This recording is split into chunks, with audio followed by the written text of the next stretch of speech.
Hello guys, why the Porsche Taycan, that is a full electric car made by Porsche, is called turbo even if it's not a turbo car, because it's a full electric car?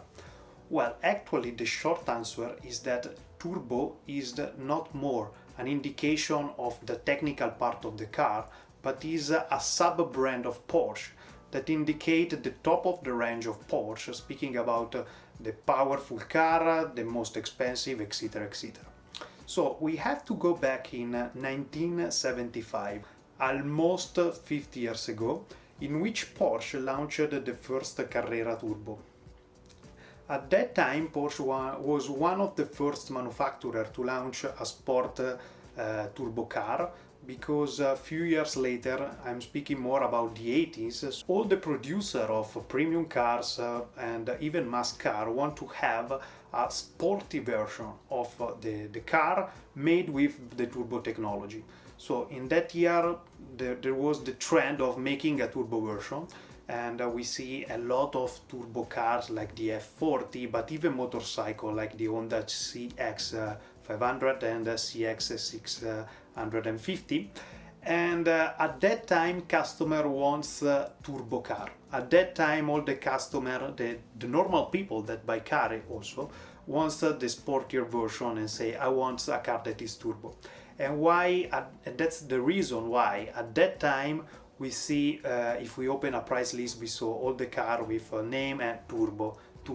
We see also the car that somewhere there was the logo turbo in some parts of the car, somewhere even a large one.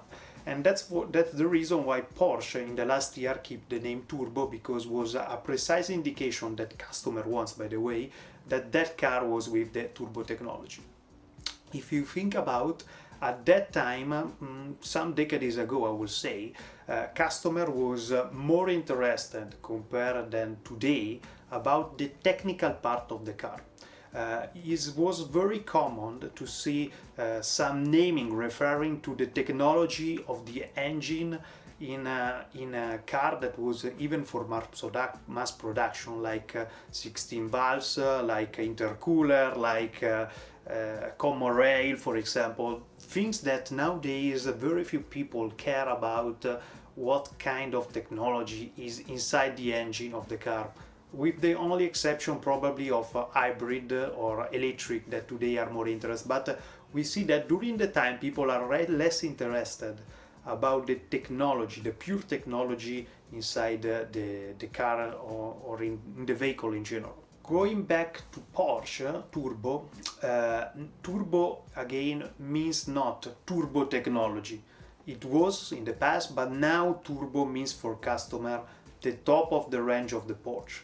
Of course, there is the GT2, there are some special versions, but in general way means that is for customers that watch a price list of Porsche, say, turbo. This is the most expensive and the most powerful version.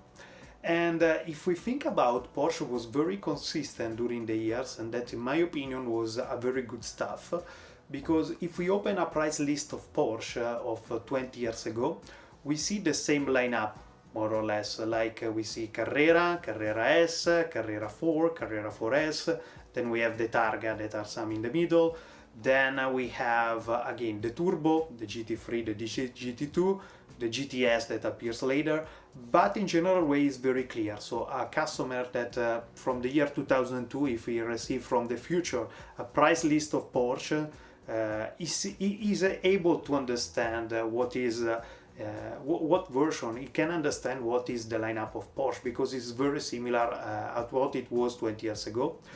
If we think about other producers change a lot of names, a lot of stream level, the name of the engines, most of the other producers change too many stuff during the years.